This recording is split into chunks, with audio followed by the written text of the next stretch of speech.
Hey, there's Derek here from Pacific Coast Auto. We're looking at an FD RX-7. This one here, white on white wheels with white spoiler. Has relatively low mileage on this one. It's 120, 106 kilometers. We are in Japan right now, hence the Japanese license plate on it. And we bought this one from auction, going to be exported over to the USA. And this is going to be a post-purchase inspection video. Just going to show you the exhaust here. Because I'm going to shut the engine off right away and wanted you to see it is a little bit extra smoky, more than an RX-7 usually is. Looks like the car needs a bit of a tune-up. This one has a turbo timer too, so I'm just going to turn this off, give it a little rev, and turn off the turbo timer. Okay, there we go. Okay, so no troubles hot starting this one. Looks like it fires up right away, which can be a problem with the RX-7s.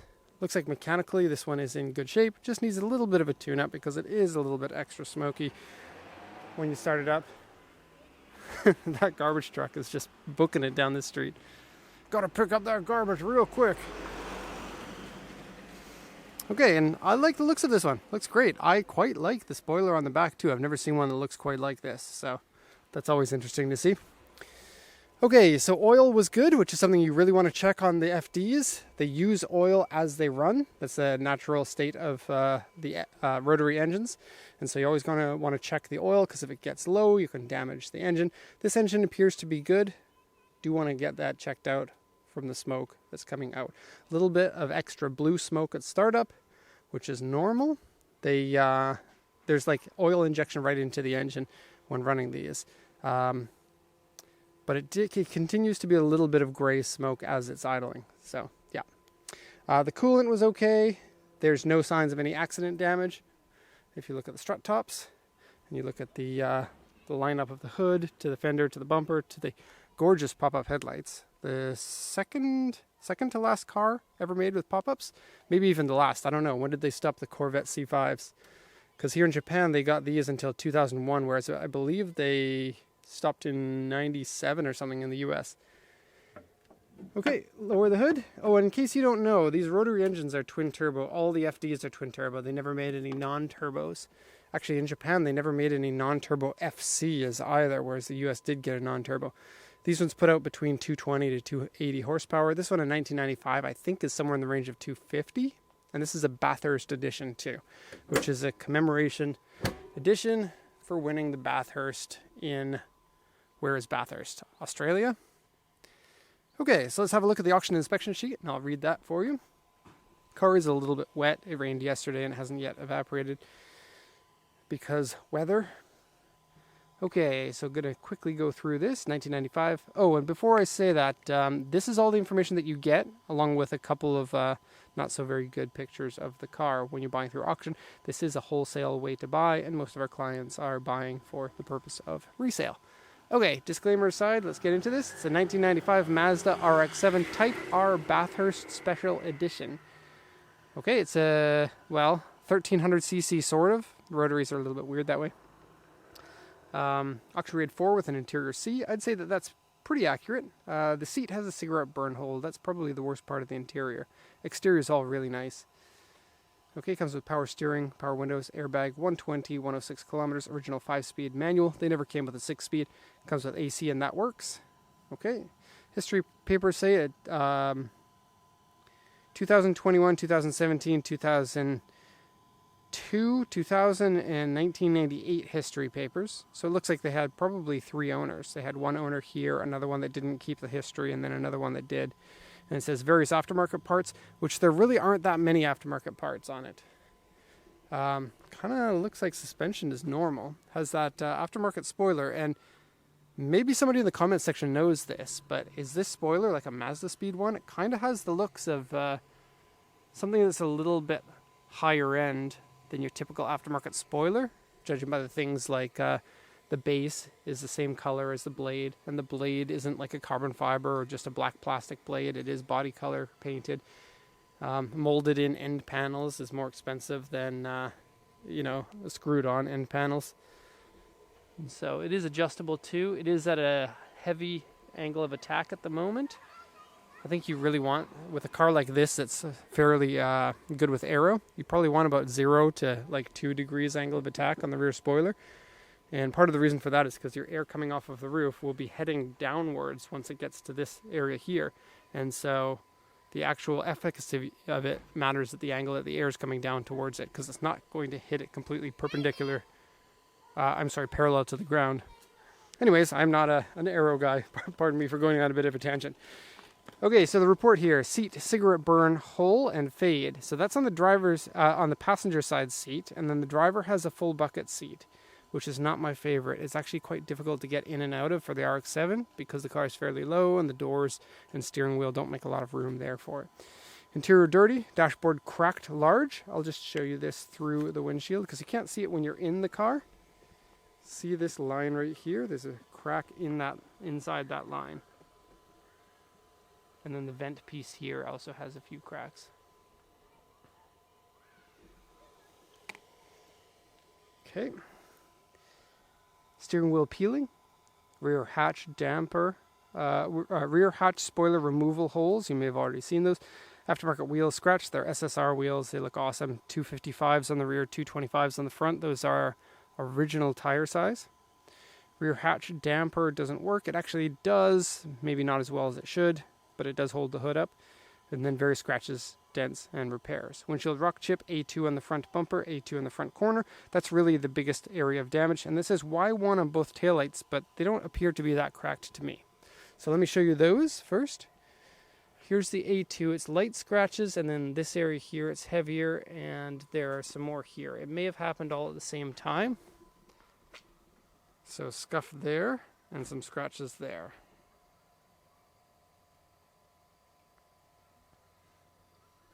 Okay, and then this spoiler has a bunch of scratches on the bottom, mostly over on this corner over here. So it looks like on this side it fell off and scraped along the ground or something, because otherwise you're not going to get scratches inside there. Okay, so we'll do a once around now so you can see it from all different angles. And the FD sure does look like a good car.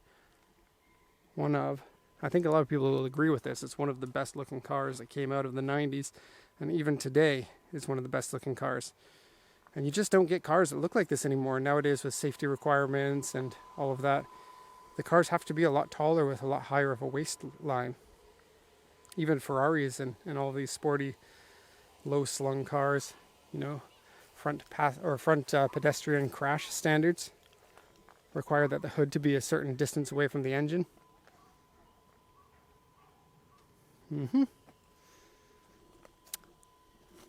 Okay, got the headlights popped up. Obviously they do work up and down. I'm not sure if everyone prefers the headlights up or down. I know for aero purposes headlights down would make sense, but I do wonder how much it actually makes a difference. And I love how there's a button just for popping them up and down, even though you don't have the headlights on. So it can be a style thing if you want. Can you tell me what you like about the headlights? I think they look fine either way, but the headlights popped up really have a, an 80s / early 90s look that you don't see anymore, and it really gives the car a lot more character in that regard. Okay, so this side has been repainted. It's been repainted well. Nothing looks bad on that, so that's good. Tires are from 2017. Probably need to be replaced because the rears are only about 30% or so. Coming around here, the cracks. I think this is what they're talking about. I got a picture of it. I'm not really too sure if those are the cracks, but I couldn't find anything else. On this one over here, I could not even find one. There's maybe one there. If you do want to replace them, the later generation ones look a lot better. Here we got 2 rectangles, and they turn to circles for the later generation ones. Okay. A bit of your X is missing there. And FNE is the name of this car in Japan. So instead of a Mazda RX-7, it's an FNE Mazda FNE RX-7. And FNE is its own sub-brand. I guess sort of like Scion was. But it was only a very few amount of cars that ever got that. Here are the spoiler holes that have been taped over in order to fit this. So let me rephrase, it's probably not a Mazda Speed 1. Maybe it is. I don't know. Oh, one other thing. Inside here, there's some surface rust. Not something I've seen on too many of these. I'll pop the hood or the trunk so that you can see. And I'll come back to the interior in a sec. And this. This is an auto antenna, but it doesn't go back down all the way in. So you have to push it in by finger. Okay. Open this up. And here's just a look at the trunk space. Not bad. Not great. It is a sports car, kind of a 2+2. The back seats are really too small to be used for anything. But look here. I don't know how well this will turn out. Again, I got pictures of this, but all across there has some surface rust. It'll be easy to repair, but you really need to get to it before it turns into corrosion. You'll have to take this hatch off and then just sand and paint. Should be fine. A teeny bit of it in here too.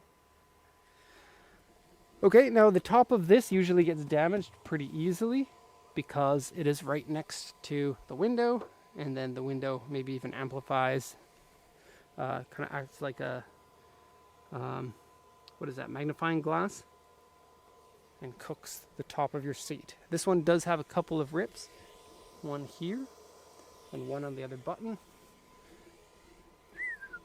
There we go. And then a couple of little ones here and here. It's very common for this to just completely crack out and peel, and you can see the foam, so it's better than average. Underneath here, everything is okay. It is a-okay. No rust, no sitting water, none of that. Sitting water on these is unfortunately fairly common. Got a little bit of rust in here too. Just the beginnings of some surface rust where the bolt holes are for where the spoiler used to be mounted. Okay. Okay, going down this side, I think that we're good all the way down here except for some chipped paint on this handle and a little bit on the edge of the door here and the bottom edge here. Again, I got pictures of those for the owner of this. Functional scoops there for getting the air out of this section here, which helps you with front end lift. Cool. Go to the inside now. Boy, do we ever have a lot of cars. We got one more down there, just this, and then one more. That's all we can really fit here.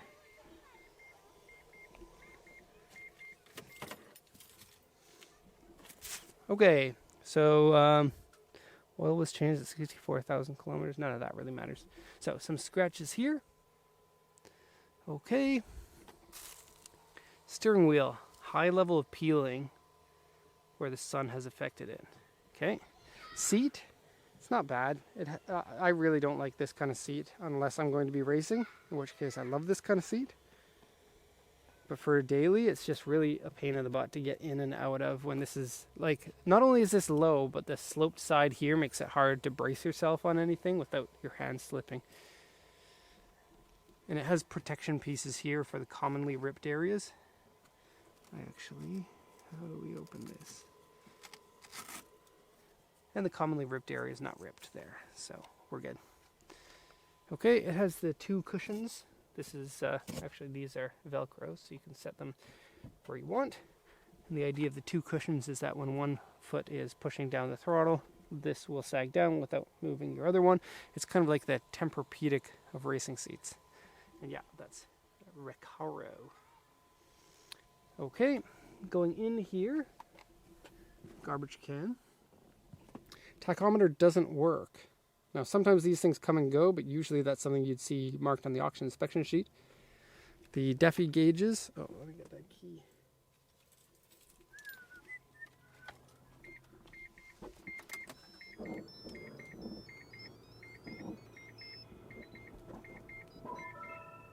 They look like they flash on the video, but they don't in real life. And those seem to work fine. You can hear that antenna trying to make its way up. Like that. Okay. And then turn that off, and then it has a turbo timer down here. There's a button right here. Press that. Okay, it doesn't have an ashtray. Instead it has this, which I believe was on the later model versions of it. Get out of there. This is a controller for your Duffy gauges so that you can set what time. This would get really annoying if this was my car. Must be fixed. Apparently that's all it's going down this time. Okay, so yeah, with this you can set your warning and your record so that you can find out what your highest was during a certain time or when it's going to start screaming at you. Has a bit of glue on the dashboard right there.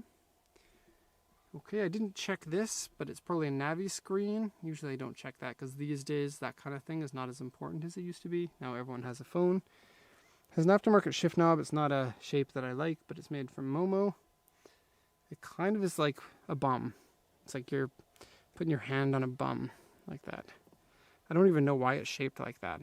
Like I'm this kind of shifter, which means that I've got like a pointy thing here and not enough girth on my bum shifter. Yeah.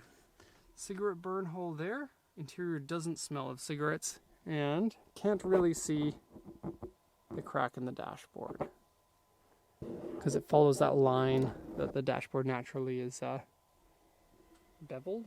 Is that the right word? I don't know. Okay.